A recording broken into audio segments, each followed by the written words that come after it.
चलिए, आज का जो हमारा सेशन है जिस पे हम आज बात करेंगे, आज हम बात करेंगे ज़्यादातर नक्षत्रास के ऊपर और जो सब लॉर्ड्स हैं और केपी सिस्टम के अंदर यानी कि कृष्णमूर्ति पद्धति के अंदर कैसे जो है नक्षत्रास को यूज़ किया है, कैसे सब लॉर्ड्स को यूज़ किया है, थोड़ा सी चर्चा उसके ऊपर करेंगे। बाकी सेशन को कंटिन्यू करेंगे कल को।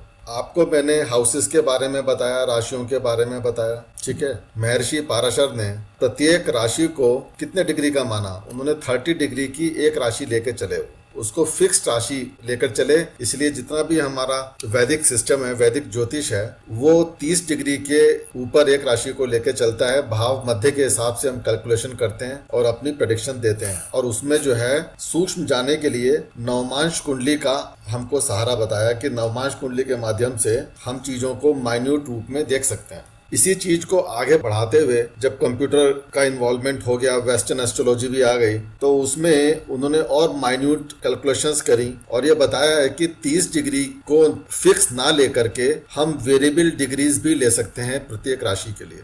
क्यों हम वेरिएबल डिग्री ले सकते हैं? कृष्णमूर्ति जी ने बताया, और वास्तव में जो वेस्टर्न एस्ट्रोलॉजी है उसका भी बेसिस यही है कि वहां पे प्रत्येक राशि एक्चुअल लेंथ लेके चलते हैं उसकी। कोई राशि 25 डिग्री की आ रही है, कोई 26 डिग्री की है, कोई 34 डिग्री की है, कोई 40 डिग्री की राशि है। और ये जो वेरिएशन है, जो राशियों की जो लेंथ में जो वेरिएशन आ रहा है, ये वेरिएशन क्यों आता है? ये वेरिएशन इसलिए आता है क्योंकि हमारी जो अर्थ है वो अपने एक्सिस के ऊपर 23 डिग्री 48 मिनट टिल्टेड है, तो उसके वजह से वॉबलिंग होती है। उसमें जब वो अर्थ अपने एक्सिस के ऊपर घूमती है तो उसमें वॉबलिंग के वजह से राशियों की लेंथ अलग अलग हो जाती है, यानी कि जो उसका उदय का समय है राशि का वो अलग अलग हो जाता है। आपको पता ही होगा कि हमारा जो सेलेशियल स्फीयर है, जिसको हम जॉडियक के नाम से जानते हैं, ये जो जॉडियक है ये इमेजिनरी बेल्ट है हमारे सोलर सिस्टम की। ये अंटायर सोलर सिस्टम जिसको हम डिस्कस करते हैं, जिसके ऊपर हमारी ज्योतिषीय गणनाएं सारी आधारित है, जिसके बेसिस के ऊपर हम प्रेडिक्शंस दे रहे हैं, ये सारा का सारा जो जॉडियक है, पूरी इमेजिनरी बेल्ट, ये 16 डिग्री वाइड है खाली। यानी कि अगर मैं सूर्य के सेंटर पॉइंट को एक लाइन खींचूं वहां से, तो जितने भी प्लैनेट सूर्य के चारों तरफ ऑर्बिट कर रहे हैं, जो परिक्रमा कर रहे हैं, तो उनका ऑर्बिट मैक्सिमम 8 डिग्री अबव और 8 डिग्री नीचे तक है। तो यानी कि कुल मिलाकर के जो बेल्ट है, इमेजिनरी बेल्ट जिसको हम यहाँ पे डिस्कस कर रहे हैं, वो 16 डिग्री वाइड है। और उसी 16 डिग्री के अंदर हमारे सोलर सिस्टम में सारे प्लैनेट्स ऑर्बिट कर रहे हैं अपने अपने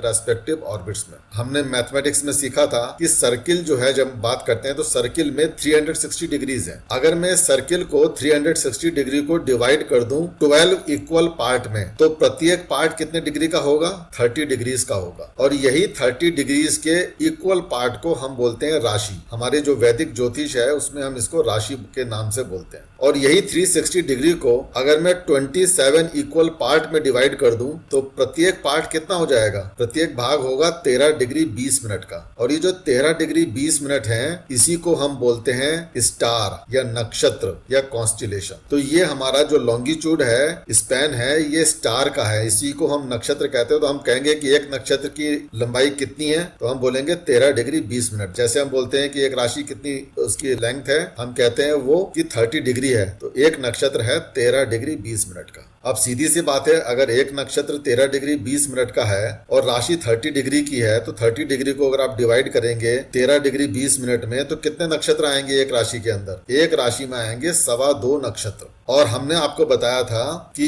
प्रत्येक नक्षत्र के 4 चरण होते हैं। अब ये जो 4 चरण हैं, जिसको हमने बोला था कि धर्म, अर्थ, काम और मोक्ष, ये जो 4 चरण हैं, इस तरह से कुल मिलाकर के 9 चरण आपके एक राशि में देखने को मिलेंगे। तो ये 1/9 हो गया आपका एक राशि का। और यही 1/9 ऑफ राशि क्या बताई थी हमने आपको? यही तो नवमांश कुंडली है आपकी। इसी को तो महर्षि पाराशर डिस्कस करते थे। तो यानी कि हमारी नवमांश कुंडली कितनी बढ़िया है कि हमारे जो नक्षत्र हैं, नक्षत्र के प्रत्येक चरण को भी डिस्कस करती है नवमांश कुंडली। यानी इतनी माइन्यूट लेवल पे बात करती है। एक राशि की 9th डिवीजन को डिस्कस कर रही है। और एक राशि की 9th डिवीजन कितने डिग्री की हो गई? 3 डिग्री 20 मिनट की। क्योंकि नक्षत्र की लेंथ कितनी है? नक्षत्र का स्पैन है 13 डिग्री 20 मिनट का। 13 डिग्री 20 मिनट को अगर आप डिवाइड करोगे 4 से, 4 पद हैं आपके, तो प्रत्येक पद कितना हो गया? 3 डिग्री 20 मिनट का। और ये 3 डिग्री 20 मिनट ही बेसिकली नवमांश कुंडली का एक भाग, ये नवमांश है आपका, यानी किसी भी राशि का नवमांश है आपका ये।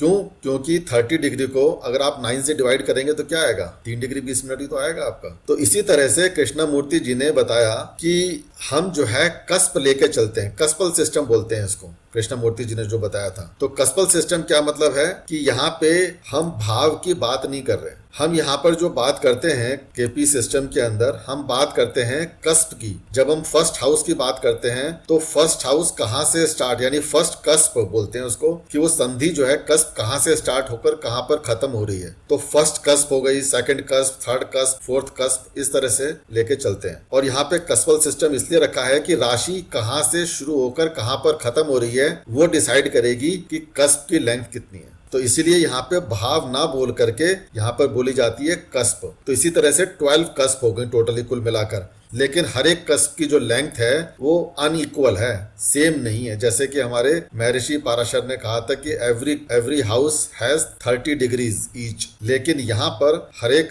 कस्प की जो लेंथ है वो अलग अलग होती है। तो यानी कि अगर मैं एक कस्प को अगर मैं डिवाइड करूं 9 पार्ट्स में, तो 9 पार्ट्स में जो डिवीजन होगा वो अनइक्वल डिवीजन होगा, और जो अनइक्वल डिवीजन है उसको हम बोलते हैं सब। यानी कि सबसे पहली बात है कि जो राशि है उस राशि का स्वामी है, तो उसको हम क्या बोलते हैं? राशि स्वामी को। प्लैनेट का जो लॉर्ड है तो उसको राशि लॉर्ड हो गया, वो साइन लॉर्ड हो गया, उसको हम बोलते हैं साइन लॉर्ड। उसके बाद दूसरा नंबर आता है आपका नक्षत्र का, तो उसका हो गया नक्षत्र लॉर्ड। इसी तरह से प्रत्येक नक्षत्र को हमने 9 हिस्सों में डिवाइड कर दिया, तो 9 हिस्सों में डिवाइड किया, वो हिस्से अनइक्वल हैं, उसको हम उसका जो लॉर्ड होगा उसको हम बोलते हैं सब लॉर्ड। तो ये सब लॉर्ड को हम जब अध्ययन करते हैं तो हमारे को माइन्यूट प्रोडक्शंस हम इसकी बेसिस पे कर सकते हैं। ये जो सब है this is basically the real backbone of the KP system. तो एक छोटा सा रिकैप कर देता हूं आपकी जानकारी के लिए। मैंने आपको बताया था कि जो जोडियक है हमारी, ये इमेजिनरी बेल्ट है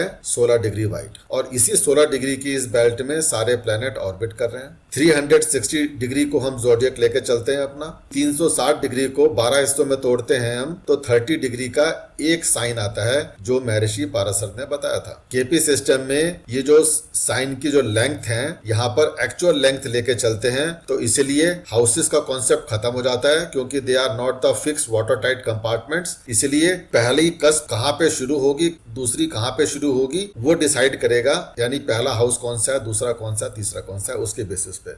जो स्टार है यानी जो नक्षत्र है, जब हम उसको 9 अनइक्वल पार्ट्स में डिवाइड करते हैं उसको हम बोलते हैं सब, जो कि हमारे केपी सिस्टम की बैकबोन है। तो इसी तरह से 3 लॉर्ड हो गए हमारे लिए जिसके हम अध्ययन करेंगे, साइन लॉर्ड, नक्षत्र लॉर्ड और सब लॉर्ड। तीनों का कॉन्सेप्ट आपने समझा। अब हम आपको ये बताएंगे कि ये जो सब लॉर्ड है इसको हम किस तरह से निकालते हैं, किस तरह से इसका अध्ययन किया जाता है। तो सबसे पहले हम सब लॉर्ड की बात करें, उससे भी पहले हम बात कर लेते हैं जरा नक्षत्रास की। मैंने आपको बताया था कि हमारे कुल मिलाकर के 27 नक्षत्रास हैं, तो इसीलिए हमने 360 डिग्री की जो ज़ोडिएक बेल्ट थी इसको हमने 27 इक्वल पार्ट में डिवाइड किया था 13 डिग्री 20 मिनट ईच। तो ये 13 डिग्री 20 मिनट ईच हमारे एक नक्षत्रा की स्पैन को दिखाता है। हमारे जो हैं जो टोटली जो 9 प्लैनेट्स हैं, तो 9 के 9 प्लैनेट अपने अपने टर्न के ऊपर किसी न किसी नक्षत्रास के लॉर्ड बनकर बैठेंगे, उसको रिप्रेजेंट करेंगे। तो किस सीक्वेंस में ये रिप्रेजेंट करेंगे नक्षत्रास को, तो आपको ध्यान रखना चाहिए कि जो हमारा विंशोत्तरी दशा सिस्टम है उसी सीक्वेंस को नक्षत्रास फॉलो करते हैं। विंशोत्तरी महादशा सिस्टम में सबसे पहली दशा किस प्लैनेट की आती है? केतु की। 7 साल की ड्यूरेशन होती है केतु की महादशा की। दूसरी दशा होती है हमारी शुक्र की 20 साल के लिए, फिर सूर्य की 6 साल के लिए, फिर चंद्रमा की दशा आती है 10 साल के लिए, मंगल की आती है 7 साल के लिए, फिर राहु की आती है 18 साल के लिए, जुपिटर की आती है 16 साल के लिए, फिर शनि की आती है 19 साल के लिए, और फिर सबसे लास्ट में बुध की दशा आती है 17 साल के लिए। और उसके बाद सीक्वेंस ये रिपीट करती है। तो अब इसका मतलब ये हुआ कि अगर सबसे पहली दशा विंशोत्तरी दशा अगर केतु की आती है तो सबसे पहला जो नक्षत्र होगा वो भी केतु का होगा, सीधी सी बात है। दूसरा जो नक्षत्र होगा वो शुक्र का होगा, तीसरा नक्षत्र सूर्य का होगा। इसी तरह से अगर मैं आपको बताऊं तो हमारा सबसे पहला नक्षत्र कौन सा है? सबसे पहला नक्षत्र है अश्विनी नक्षत्र। किसका नक्षत्र है? केतु का है। दूसरा कौन सा नक्षत्र? भरणी नक्षत्र। किसका है? शुक्र का है। इसी तरह से फॉलोड बाई कृतिका नक्षत्र, सूर्य का है। रोहिणी चंद्रमा का। मृगशिरा नक्षत्र मंगल का। फिर आएगा आद्रा नक्षत्र राहु का। फिर आएगा पुनर्वसु बृहस्पति का। फिर आएंगे पुष्य नक्षत्र शनि का। और सबसे लास्ट में जो 9th नक्षत्र होगा उसको बोले बोलेंगे आश्लेषा नक्षत्र जो कि बुध का है। तो ऐसे करके आपने देखा कि केतु से बुध तक का जो है जो विंशोत्तरी दशा सिस्टम था, उस तरह से 9 नक्षत्र इन्होंने ओन कर लिए इन प्लैनेट्स ने। तो इसीलिए इनको बोला जाएगा नक्षत्र लॉर्ड। जो भी प्लैनेट जिस जिस नक्षत्र को ओन कर रहा है उसको हम कहेंगे नक्षत्र लॉर्ड है वो। आश्लेषा के बाद में क्या होगा? सीधी सी बात है, आश्लेषा के बाद में साइकिल रिपीट करेगी। तो आश्लेषा के बाद में जो नक्षत्र आएगा, फिर केतु का नक्षत्र आएगा, मघा नक्षत्र होगा, फिर पूर्व फागुनी होगा शुक्र का, फिर उत्तरा फागुनी होगा सूर्य का, फिर हस्ता होगा चंद्र का, फिर चित्रा नक्षत्र होगा आपका मंगल का, फिर स्वाति नक्षत्र होगा आपका राहु का,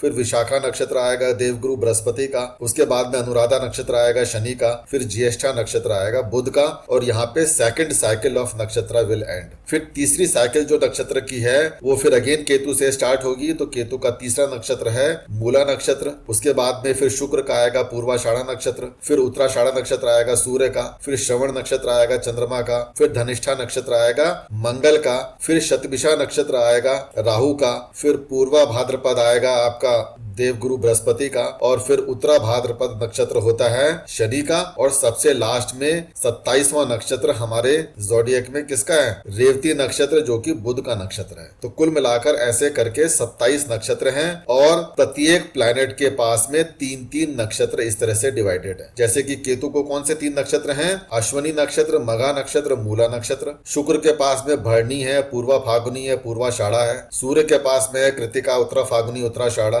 चंद्रमा के पास में है रोहिणी, हस्त और श्रवण नक्षत्र। मंगल के पास में है मृगशिरा, चित्रा और धनिष्ठा। राहु ओन करता है आद्रा नक्षत्र को, स्वाति और शतभिषा नक्षत्रों को। देवगुरु बृहस्पति ओन करते हैं पुनर्वसु, विशाखा और पूर्वा भाद्रपद नक्षत्र को। शनि ओन कर रहे हैं पुष्य, अनुराधा और उत्तरा भाद्रपद नक्षत्र को। और सबसे लास्ट में बुध की जो ओनरशिप है वो है आश्लेषा नक्षत्र की, ज्येष्ठा और रेवती नक्षत्रों की। तो इस तरह से हमारे को नक्षत्र अब समझ में आ गए कि ये नक्षत्र ऐसे करके बनते हैं। ठीक है, मैं आपको एक छोटी सी टेबल दिखाता हूँ। ये टेबल जो है मैंने स्वयं अपने आप ही बनाई है। आप इसको अपने आप बनाइए, मैं आपको दूंगा नहीं ये टेबल जो है, लेकिन समझाऊंगा ये बनाई कैसे जाती है, क्योंकि अगर आपने बनाई नहीं अपने हाथों से तो आप इसको समझ नहीं सकते ठीक से। देखिए, सबसे पहला नक्षत्र मैंने आपको बताया था कि अश्वनी नक्षत्र है, केतु का नक्षत्र है। लेकिन अश्वनी जो है हमारे ज़ोडिएक की कौन सी राशि में पड़ेगा? ये सबसे पहली राशि होती है हमारे ज़ोडिएक की मेष राशि, जो कि मंगल को रिप्रेजेंट करती है। तो इसलिए हम बोलेंगे सबसे पहले राशि कौन सी? मेष राशि। मेष राशि का राशि स्वामी कौन बनेगा? साइन लॉर्ड कौन बनेगा? वो बनेगा मंगल। तो इस मेष राशि में अब 2.25 नक्षत्र आएंगे। ठीक है, 2.25 नक्षत्र आएंगे। तो सबसे पहला नक्षत्र आएगा केतु का, जिसे हम कहते हैं अश्वनी नक्षत्र। दूसरा नक्षत्र होगा शुक्र का, जिसको हम कहते हैं भरणी नक्षत्र। तो ये जो दोनों नक्षत्र हैं ये मेष राशि में पूरे के पूरे फिट होंगे, पूरे के पूरे आ जाएंगे। और 2 नक्षत्र तो पूरे हो गए, और एक चरण आएगा कृतिका नक्षत्र का, यानी कि सूर्य का जो कृतिका नक्षत्र है उसका पहला चरण पड़ेगा मेष राशि के अंदर, जिसका की राशि स्वामी मंगल है। तो इसका मतलब ये हो गया, पहली सीक्वेंस जब मैंने बनाई, मैं आपसे पूछूंगा कि मेष राशि कहीं पे पड़ रही है और वहां पे मान लीजिए भरणी नक्षत्र है, तो आप क्या बोलेंगे कि इसका जो है जो साइन लॉर्ड है वो तो मंगल हो गया, और इसका जो नक्षत्र लॉर्ड है वो शुक्र हो गया, क्योंकि भरणी नक्षत्र किसका है? शुक्र का है। तो इसका मतलब है कि नक्षत्र लॉर्ड कौन हुआ? शुक्र हो गया। और अब बात आती है सब लॉर्ड की। तो ये सब लॉर्ड कैसे निकाला जाएगा? सब लॉर्ड निकालने के लिए विंशोत्तरी दशा सिस्टम को पकड़िए। हमारे विंशोत्तरी दशा सिस्टम में जो मैंने आपको ड्यूरेशन बताई थी,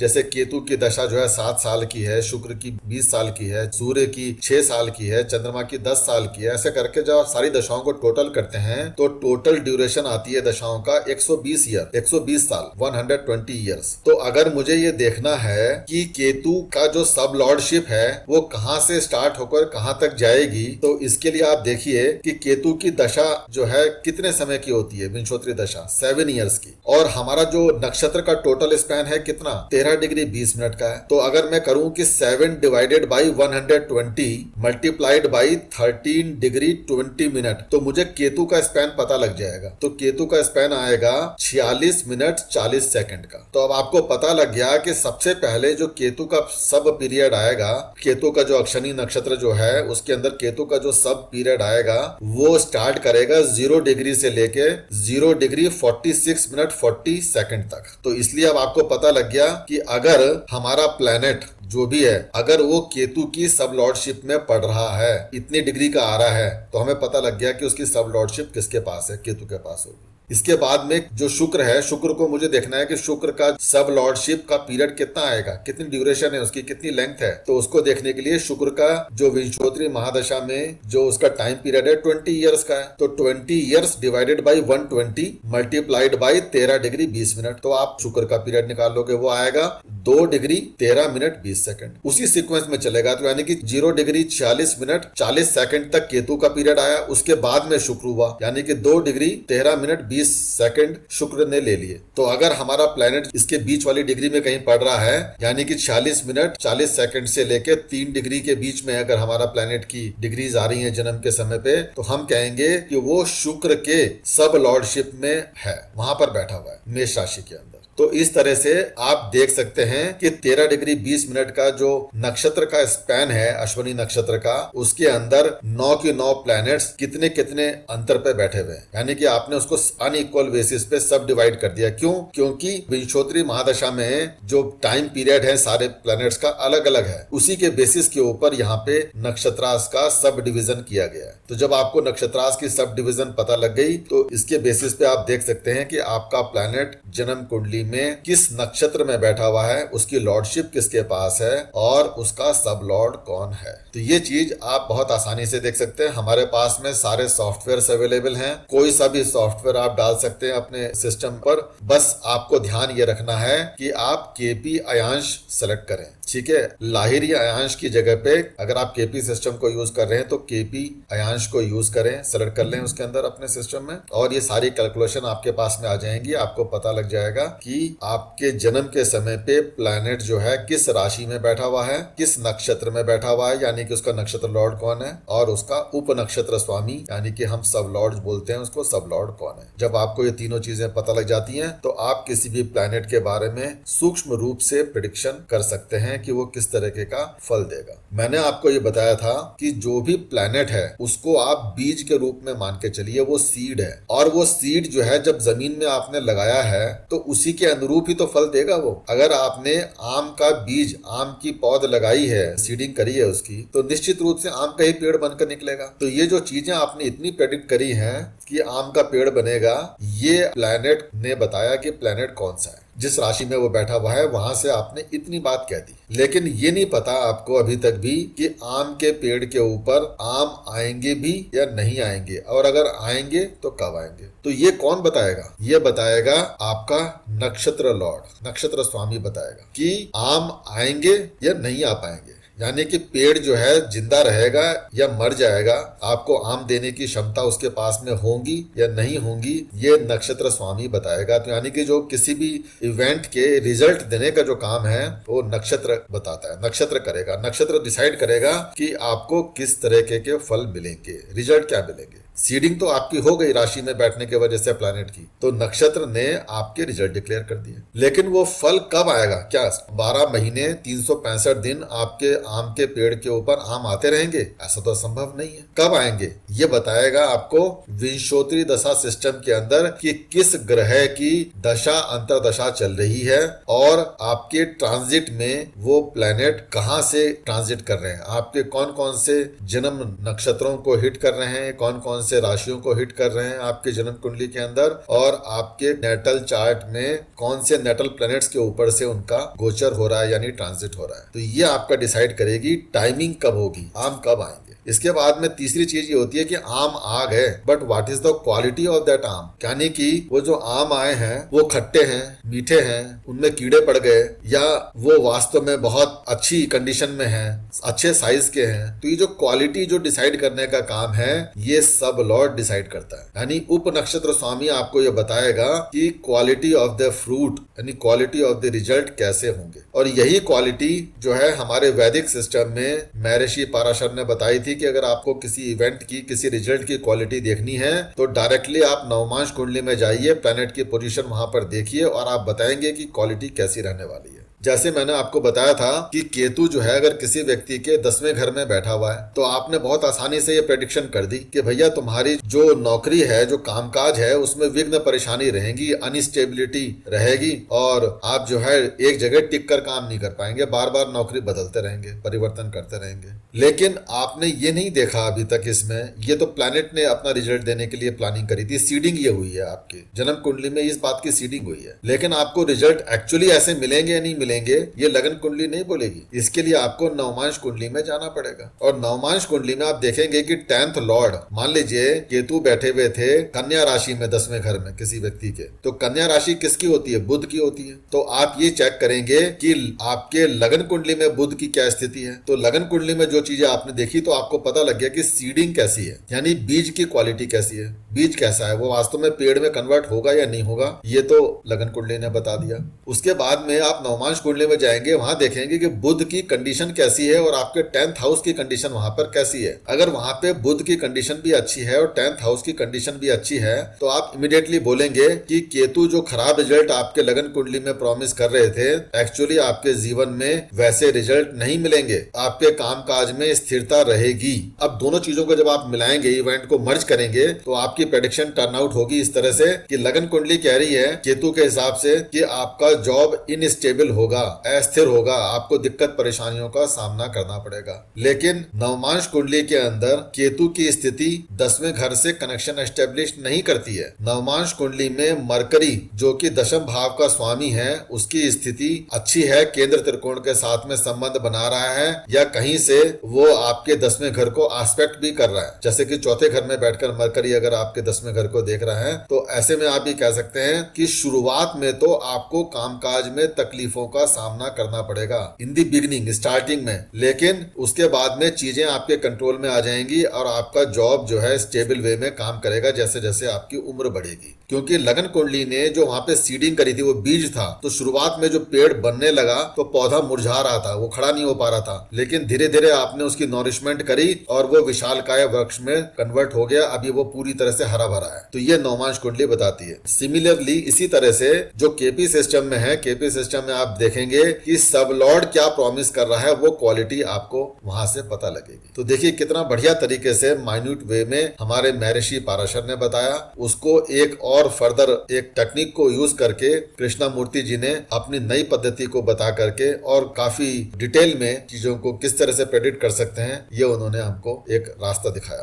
केपी सिस्टम ये बड़ा पॉपुलर है क्योंकि ये मैथमेटिकल है, इसमें दिमाग ज्यादा नहीं लगाना पड़ता। केपी के लिए केपी कहते हैं कि हमें नहीं पता नवमांश क्या होती है, हम नवमांश की बात ही नहीं करते, हमें तो जन्म कुंडली हमको मिल जाए। जन्म कुंडली को हम क्या बोलते हैं? लगन कुंडली को केपी सिस्टम में उसको हम बोलते हैं राशि कुंडली, और राशि कुंडली कस्पल कुंडली से अलग होती है। कस्पल चार्ट को हम बोलते हैं चलित कुंडली, भाव चलित कुंडली। तो ये जो भाव चलित कुंडली है ये बेसिकली केपी के अंदर यूज करी जाती है। तो आप जो है भाव चलित देख सकते हैं अपने किसी भी सॉफ्टवेयर के अंदर, वहां से दिख जाएगा और केपी चार्ट आपको वहां से एसेस करके समझ में आ सकता है। मैंने आपको ये साइन लॉर्ड, नक्षत्र लॉर्ड और सब लॉर्ड के बारे में बताया। हमारे महर्षि पाराशर ने जब ये बात कही कि नवमांश कुंडली से हम किसी भी बात की, किसी भी इवेंट की सूक्ष्म लेवल पे गहन अध्ययन कर सकते हैं, वो हम बता सकते हैं वहां से इवेंट्स को, तब महर्षि पाराशर ने हमको षोडश वर्गास के बारे में भी बताया। क्योंकि उन्होंने कहा कि अगर आपको फर्दर माइन्यूटेस्ट लेवल पे जाकर और फर्दर प्रेडिक्शन करनी है तो आप षोडश वर्ग को यूज कर सकते हैं। और ये जो षोडश वर्ग थे मैंने आपको पिछले कॉल में, अपने पिछले लेक्चर में आपको मैं बता चुका हूं इन 16 वर्गास के बारे में। लेकिन केपी के अंदर इन 16 वर्गास का भी कोई यूज नहीं होता। केपी बड़ी स्ट्रेट फॉरवर्ड है, वहां पे साइन लॉर्ड, नक्षत्र लॉर्ड और सब लॉर्ड, बस इन तीन ही का ही खेल है। और यही तीन का खेल हमारे को जबरदस्त तरीके से सक्सेस देता है। और आपको मैं जब कभी प्रेडिक्शंस करके दिखाऊंगा इसके बेसिस के ऊपर, you will be highly surprised कि कितनी एक्यूरेट होती है प्रेडिक्शंस। और 90% जो एस्ट्रोलॉजर्स हैं आज वो इसको यूज करते हैं क्योंकि ये मैथमेटिकली प्रूवन है। यहाँ पे प्रेडिक्शन के लिए आपको बहुत ज्यादा दिमाग नहीं लगाना पड़ता। हमारा जो वैदिक सिस्टम है उसमें अगर आपको कोई प्रेडिक्शन करनी है तो आप कैसे करेंगे प्रेडिक्शन? वहां पे आप सबसे पहले देखते हैं कि आपका भाव क्या रिजल्ट दे रहा है। जहां पर प्लेनेट बैठा हुआ है यानी कि वो घर, वो हाउस क्या रिजल्ट दे रहा है, तो आपको हाउस की सिग्निफिकेशंस देखनी पड़ेगी। फिर उस घर के अंदर कौन सी राशि पड़ रही है, वो किस तरह का रिजल्ट देगी, वो आपको देखना पड़ेगा। फिर उसके अंदर आपको प्लेनेट कौन सा बैठा हुआ है उसको देखना पड़ेगा। प्लेनेट के साथ में बैठे हुए जो दूसरे प्लेनेट्स हैं कंजंक्शन में, उनको समझना पड़ेगा, कंजंक्शन को डिकोड करना पड़ेगा, उस पर पड़ने वाली एस्पेक्ट को डिकोड करना पड़ेगा। साथ ही साथ आपको देखना पड़ेगा कि वो जो हाउसेज हैं कहीं त्रिक हाउसेज तो नहीं है। तो अलग अलग तरीके से आपको बहुत सारी गहन अध्ययन करना पड़ेगा, तब आप कोई प्रेडिक्शन अपनी वैदिक ज्योतिष में कर पाते हैं। लेकिन इसी चीज को बेस बना करके केपी में कृष्णा मूर्ति जी ने स्ट्रेट फॉरवर्ड दिया रूल हमारे को कि चेक करिए कि आपका साइन लॉर्ड कौन है, नक्षत्र लॉर्ड कौन है और सब लॉर्ड कौन है, और उसके बेसिस के ऊपर आप अपनी प्रेडिक्शन कर सकते हैं। और इसमें जो खेल है सारा का सारा विंशोत्तरी दशा सिस्टम का है और इन लॉर्डशिप्स का है। आपने स्टैटिक इवेंट्स तो सारी की सारी प्रेडिक्ट कर दी केपी के माध्यम से, लेकिन बड़े सारे लोग ऐसे आते हैं आपके जीवन में जो ये कहते हैं कि मेरे पास तो चार्ट ही नहीं है, मेरे पास तो जन्म कुंडली नहीं है, मुझे पता ही नहीं मेरा जन्म कब हुआ था। तो ऐसे में भी हमारे कृष्णा मूर्ति जी ने एक बहुत ही अच्छी हमको साइंस दी जिसको हम बोलते हैं होरेरी साइंस। जैसे हमारे वैदिक ज्योतिष में प्रश्न कुंडली होती है, उसी तरह की प्रश्न कुंडली को होरेरी नंबर के बेसिस पे करा जाता है यूज। तो होरेरी नंबर जो है 1 से लेके 249 तक कोई भी नंबर आप सेलेक्ट कर सकते हैं और कंप्यूटर के माध्यम से आप अपने चार्ट को बना सकते हैं उस नंबर को यूज करते हुए। तो अब आपके पास जन्म कुंडली आ गई आपकी एक तरह से होरेरी नंबर के बेसिस के ऊपर। अब देखिए ये होरेरी नंबर जो है 1 to 249 क्यों हुआ, इसके पीछे भी बहुत बड़ी साइंस है। हमारे 27 नक्षत्र हैं और 9 सब डिविजन्स हैं, भले ही चाहे वो 9 सब डिविजन्स अनइक्वल हो, दैट्स ओके। तो यानी कि 27 into 9 कितना हो गया, 243 सब डिविजन्स हो गई। इसके बाद में कृष्णा मूर्ति जी ने 6 सब डिविजन्स और ऐड कर दी। वो जो उन्होंने सब डिविजन्स ऐड करी हैं वो कस्प की ऐड करी हैं। उन्होंने कहा कि एरीज और टॉरस की कस्प है एक, इसी तरह से जेमिनी एंड कैंसर की है, लियो एंड वर्गो की है, लिब्रा एंड स्कॉर्पियो की होगी, सेजिटेरियस एंड कैप्रिकॉर्न की होगी, और उसके बाद में छठी कस्प एक्वेरियस एंड पाइसिस की है। तो उसके लिए भी उन्होंने 6 सब डिविजन्स और ऐड कर दी, इनको जंक्शन पॉइंट्स बोलते हैं। कुल मिलाकर 249 सब डिविजन्स का यूज किया जाता है होरेरी सिस्टम के अंदर किसी भी प्रकार की प्रेडिक्शन करने के लिए। तो कुल मिलाकर उन्होंने कहा कि 249 सब्स आपके हो सकते हैं इस तरह से जो है। तो 1 से लेके 249 के बीच में आप अपने क्लाइंट को बोलते हैं कि कोई भी नंबर आप सोचिए अपने मन के अंदर और नंबर आप बताइए, उस नंबर के बेसिस के ऊपर you can prepare the birth chart of the person, और उसके बेसिस पे आप बहुत माइन्यूटली और एक्यूरेट प्रेडिक्शंस कर सकते हैं। ये जो केपी है, केपी का एक बहुत बढ़िया यूजेज होता है बीटीआर के लिए। बीटीआर बोलते हैं बर्थ टाइम रेक्टिफिकेशन के लिए। किसी व्यक्ति को यह पता है कि मेरा जन्म सुबह को 5:15 से लेके 6 बजे के बीच का कोई समय है, मेरी माता जी ऐसा बताती हैं मुझे। आपको ये पता नहीं है कि एग्जैक्टली 5:20 पे हुआ या 5:40 पे हुआ या 5:50 पे हुआ, आपको पता ही नहीं है। तो ये जो केपी सिस्टम है इसके बेसिस के ऊपर आप बहुत माइन्यूट लेवल पे जाकर, यानी कि सेकंड्स के भी सब लेवल के ऊपर जाकर आप अपने बर्थ टाइम को करेक्ट कर सकते हैं। इसलिए बीटीआर के लिए भी, बर्थ टाइम रेक्टिफिकेशन के लिए भी केपी सिस्टम का बहुत अच्छा यूजेज किया जाता है। आपने सब निकाल लिए, देख लिया कि उसकी लेंथ कितनी है, ड्यूरेशन कितनी है। तो जैसे मैंने आपको बताया था कि केतु की दशा पीरियड 7 साल की होती है, तो आपने देखा कि 13 डिग्री 20 मिनट को मल्टीप्लाई किया 7 से, डिवाइड किया 120 से, तो पता लग गया 0 डिग्री 46 मिनट 40 सेकंड केतु का दशा पीरियड हो गया सब लेवल पे। इसी तरह से वीनस का 20 ईयर्स की महादशा होती है, तो 20 into 13 degree 20 minute divide by 120, तो 2 डिग्री 13 मिनट 20 सेकंड ये लेंथ आ गई शुक्र की। आपको पता है सूर्य की आती है उसके बाद में 7 ईयर्स की दशा होती है, तो 7 multiplied by 13 degree 20 minute divide by 120, तो ये भी 0 डिग्री 40 मिनट का पीरियड सूर्य का आ गया। इस तरह से जब आप सारे सब पीरियड निकाल लेते हैं सारे प्लैनेट्स के लिए, तो टोटल ड्यूरेशन कितनी आएगी, 13 डिग्री 20 मिनट, जो कि नक्षत्र की लेंथ है। तो यानी कि आपने एक नक्षत्र को 9 अनइक्वल पार्ट्स में इस तरह से सब डिवाइड किया और उसके बेसिस पे आप किसी भी चीज को आगे चल के प्रेडिक्ट करते हैं।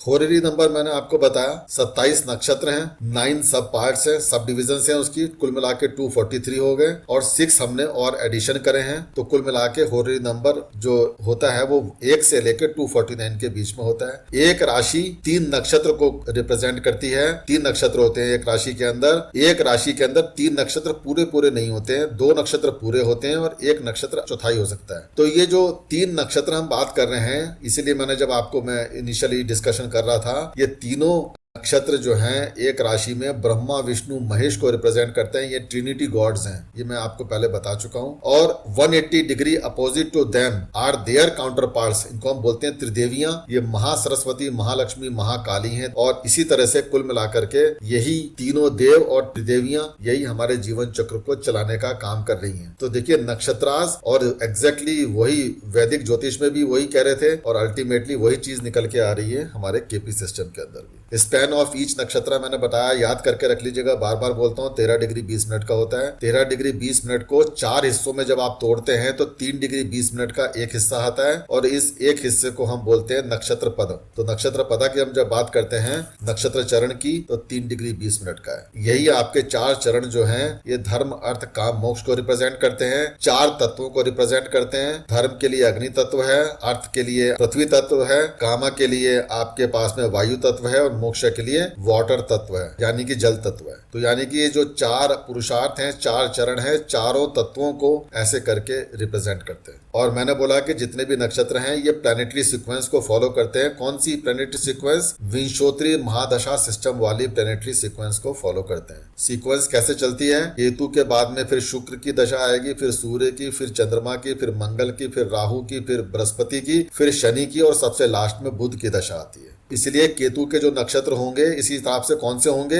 पहला नक्षत्र केतु का है, 10वां नक्षत्र केतु का होगा, 19वां नक्षत्र केतु का होगा। ठीक इसी तरह से अगर हम शुक्र की बात करेंगे तो दूसरा नक्षत्र शुक्र का है, 11वां नक्षत्र शुक्र का है और 20वां नक्षत्र शुक्र का है। इसी सीक्वेंस में ये नक्षत्र चलते हैं। हर एक प्लैनेट के पास में 3-3 नक्षत्र की ओनरशिप रहती है। अब मैं आपको एक चीज और दिखाता हूँ नक्षत्र के रिकैप के लिए ही। हमारा जो पहला नक्षत्र है केतु का नक्षत्र है। तो ये केतु के नक्षत्र के जो 4 पद हैं धर्म अर्थ काम मोक्ष के, ये चारों की चारों पद जो हैं मेष राशि के अंदर ही पड़ जाते हैं। क्यों? क्योंकि एक राशि 30 डिग्री की आप लेके चल रहे हैं तो 30 डिग्री में 13 डिग्री 20 मिनट तो ऑटोमेटिकली पूरा का पूरा केतु का नक्षत्र जो है मेष राशि में आ जाता है। इसी तरह से शुक्र का पूरा नक्षत्र जो है वो यानी भरणी नक्षत्र वो भी मेष राशि के अंदर आ जाता है। तो यानी 13 डिग्री 20 मिनट केतु के, 13 डिग्री 20 मिनट शुक्र के, कुल हो गए 26 डिग्री 40 मिनट। बचे कितने? 3 डिग्री 20 मिनट। 3 डिग्री 20 मिनट यानी कि एक पद। तो एक पद जो है यानी धर्म का जो पद है वो सूर्य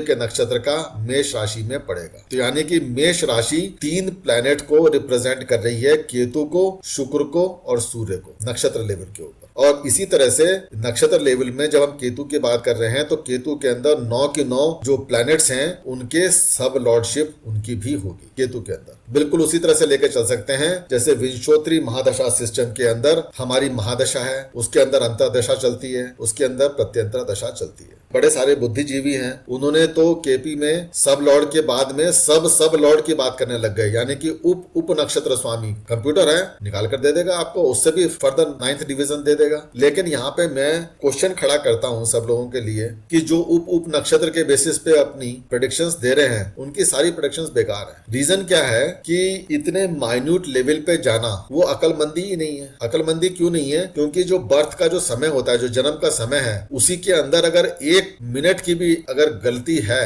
1 मिनट की भी, तो उप नक्षत्र लेवल पे यानी सब लॉर्डशिप लेवल पे जाते हुए आपके जो है जो डिफरेंसेस हैं वो काफी बड़े हो जाएंगे वहां पे। तो फिर आपको लगेगा कि भैया सब लॉर्डशिप किसी दूसरे प्लैनेट के पास में है जबकि एक्चुअली किसी और के पास है। तो यानी कि अगर आपका जन्म का समय बिल्कुल सेकंड के लेवल पे भी अगर बिल्कुल एक्यूरेटली आपको पता है तो सब लॉर्डशिप को आप यूज कर सकते हैं। अदरवाइज सब लॉर्ड लेवल तक ही प्रेडिक्शंस जो है बहुत अच्छी तरह से काम कर जाती है। इसी तरह से मेष राशि के बाद में दूसरी राशि कौन सी आती थी? वृषभ राशि आती है। तो वृषभ राशि जो है, जो रिप्रेजेंट करती है, उसमें अब आपके 3 नक्षत्र उसमें भी आ रहे हैं। तो सबसे पहले वृषभ राशि के अंदर 3 पद आएंगे सूर्य के नक्षत्र के, फिर उसके बाद में पूरा का पूरा चंद्रमा का नक्षत्र आएगा, और उसके बाद में 2 पद आएंगे मंगल के नक्षत्र के। 13 डिग्री 20 मिनट में से 6 डिग्री 40 मिनट, यानी 2 पद होंगे, वो मंगल के इसमें आएंगे वृषभ राशि के अंदर। तो यानी कि वृषभ राशि में आपने देखा कि चंद्रमा का नक्षत्र तो पूरा का पूरा फिट हो रहा है, और सूर्य के नक्षत्र का 3 पद आ रहे हैं, सूर्य के नक्षत्र के बाद के 3 पद, यानी 10 डिग्री आ रही है टॉरस राशि में।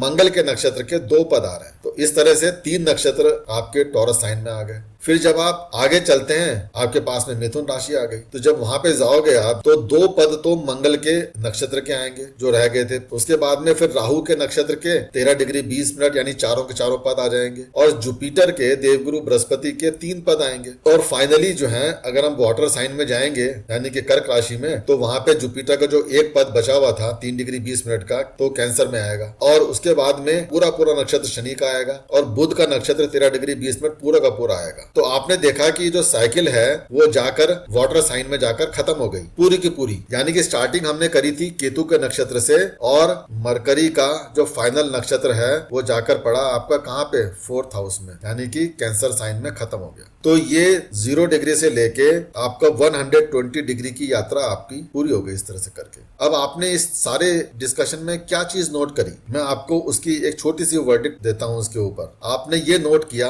कि सूर्य का नक्षत्र जब अग्नि से, यानी फायर से पृथ्वी तत्व में आया, अर्थ साइन में आया, तो वो डिवाइड हो गया। लेकिन वो अनइक्वल डिवाइड हुआ, अर्थात 3 डिग्री 20 मिनट वो अग्नि में रहा, और 10 डिग्री वो चला गया पृथ्वी साइन में। के बाद में मंगल का नक्षत्र जब पृथ्वी से वायु में आया, तो वो भी डिवाइड हुआ, लेकिन वो इक्वल डिवाइड हुआ। 6 डिग्री 40 मिनट वायु में रहा, और 6 डिग्री 40 मिनट वो पानी के साइन में गया, वाटर साइन में गया। उसके बाद में बृहस्पति का नक्षत्र जब वायु साइन से पानी में आया, वाटर साइन में आया, तो वो भी डिवाइड हुआ, और वो भी अनइक्वल डिवाइड हुआ, अर्थात 10 डिग्री तो वो वायु में रहा, और 3 डिग्री 20 मिनट पानी के साइन में गया। इसका मतलब है कि फायर से लेके वाटर तक, यानी अग्नि से लेके जल तक, जल तत्व तक, ये जो नक्षत्र हैं ये 3 बार डिवाइड हो रहे हैं। तो सूर्य और गुरु के नक्षत्र अनइक्वल डिवाइड हो रहे हैं। इसी वजह से कृष्णमूर्ति जी ने एक्स्ट्रा पद, यानी कि 6 एक्स्ट्रा पद जो है उन्होंने बाद में ऐड कर दिए थे। 243 के बाद में होरोडी नंबर जब निकाले थे, तो उन्होंने कहा था कि 27 नक्षत्र हैं, 9 पद हैं, 243 पद हो गए। 243 के बाद में 6 पद उन्होंने और ऐड कर दिए थे। क्यों ऐड कर दिए थे? बिकॉज ऑफ अनइक्वल डिवीजन, उसको इक्वल करने के लिए। तो इसके बेसिस पे उन्होंने अपनी प्रेडिक्शंस ऐसे करके दी है। अब देखिए एक और चीज बताता हूँ इसमें बड़ी इंटरेस्टिंग। देखिए फायर साइन को हम बोलते हैं धर्म त्रिकोण। कौन सी राशियां आती है? मेष राशि, सिंह राशि और धनु राशि। तो सीधी सी बात है, फायर साइन के अंदर आप हमेशा देखेंगे कि हमेशा केतु के, शुक्र के और सूर्य के ही नक्षत्र आएंगे। बड़ी इंटरेस्टिंग चीज देखिए, केतु का, शुक्र का और सूर्य का ही नक्षत्र आएगा फायर साइन के अंदर धर्म त्रिकोण के लिए। तो आपको समझ में आ रहा है केतु, शुक्र और सूर्य की धर्म के साथ में कितनी घनिष्ठता है। इसके ऊपर कभी एक और लेक्चर रखेंगे जहां पर मैं इनको आपको बड़ा टॉपिक के ऊपर बहुत अच्छी बात बताऊंगा फिर कभी फ्यूचर में। अर्थ त्रिकोण की बात करते हैं। अर्थ त्रिकोण किसका होता है? वृषभ राशि, कन्या राशि और मकर, यानी 2, 6, 10 का। इन राशियों के लिए हमेशा सूर्य, चंद्र और मंगल के ही नक्षत्र आते हैं। आप चेक कर लीजिएगा, इस राशि के अंदर जो नक्षत्र हैं वो सूर्य, चंद्र और मंगल के ही होंगे। और कामा त्रिकोण की अगर हम बात करें, तो कामा त्रिकोण में कौन सा त्रिकोण हो गया ये? 3, 7, 11 का, यानी मिथुन राशि, तुला राशि और कुंभ राशि। और इन तीनों राशियों के लिए हमेशा राहु और गुरु के ही नक्षत्र आते हैं। ये 2 हाथी हैं। तो आपको समझ में आ रही है कि जो हमारी डिजायर हैं इस भौतिक जगत में, उनको फुलफिल करने वाले कौन से ऐसे 2 प्लैनेट हैं जो हमारे भौतिक जगत की सभी डिजायर्स को पूरा कर सकते हैं? वो है राहु और बृहस्पति, और साथ ही साथ मंगल। मंगल का भी नक्षत्र है ना इसमें। मंगल, राहु और गुरु के 3 नक्षत्र आ रहे हैं इसमें। तो मंगल, राहु और गुरु, ये 3 ऐसे प्लैनेट हैं जो कामा त्रिकोण को लीड करते हैं। ये आपको कामा त्रिकोण में ग्रेट सक्सेस दे सकते हैं। तो कुंडली में अगर आपने 3 ग्रहों को समझ लिया इनको, तो कामा त्रिकोण समझ में आ जाएगा आपको। चौथा त्रिकोण है मोक्ष त्रिकोण, जो रिप्रेजेंट होता है आपका 4, 8, 12 राशियों से, यानी कि कर्क राशि, वृश्चिक राशि और मीन राशि। और यहाँ पर मोक्ष त्रिकोण में जो 3 नक्षत्र आते हैं, किसके होते हैं? देवगुरु बृहस्पति का नक्षत्र, शनि का नक्षत्र और बुध का नक्षत्र। तो यानी कि गुरु, शनि और बुध, ये 3 ऐसे लीडर्स हैं जो किसी भी व्यक्ति को मोक्ष तक ले जा सकते हैं। और गुरु और शनि के ऊपर जो कि 9th हाउस से लेके 12th हाउस को लीड करते हैं, इसके बारे में तो मैं ऑलरेडी इसके ऊपर काफी बहुत बड़ा लेक्चर आपको ऑलरेडी दे चुका हूं। और गुरु और शनि के साथ में बुध यानी बुद्धि का भी बहुत बड़ा रोल है, वो भी ये नक्षत्र रिप्रेजेंट करता है। ये नक्षत्र के रिकैप में आज मैंने आपके साथ में ये सारी डिस्कशन करी है। कल हम इसको थोड़ा सा और आगे लेके चलेंगे इसी डिस्कशन को, और नक्षत्रों के कुछ प्रॉपर्टीज को मैं आपको बताऊंगा। मैं आपको ये बताऊंगा कि जो प्रत्येक नक्षत्र है इसका एक्चुअली छोटा मोटा मीनिंग क्या है, ये क्या रिप्रेजेंट कर रहा है, इसका सिंबल कैसा है इस नक्षत्र का, इसके लॉर्डशिप किसके पास में है, इसकी डेटी किसकी पास में है, ये कौन से नाड़ी फ्लो को रिप्रेजेंट करते हैं, हमारे नक्षत्र कौन से तत्वास को रिप्रेजेंट कर रहे हैं, और जो नक्षत्र हैं उसमें कौन कौन से चरण जो हैं प्रत्येक नक्षत्र के अंदर हमारे और प्रत्येक राशि में आ रहे हैं, उसको हम एक रिकैप करेंगे कल। तो आज मैं जो है अपनी वाणी को यहीं पर विराम देता हूँ। डिस्कशन कर लेते हैं आज के ऊपर। मैं बहुत ज्यादा लोड नहीं डालना चाहता आपके ऊपर इस समय, क्योंकि नक्षत्र का टॉपिक अपने आप में काफी कॉम्प्लेक्स टॉपिक है। आप इतनी ही चीज को आज डाइजेस्ट कर लीजिए और कल हम इसके ऊपर फर्दर जो है डिस्कशन करेंगे।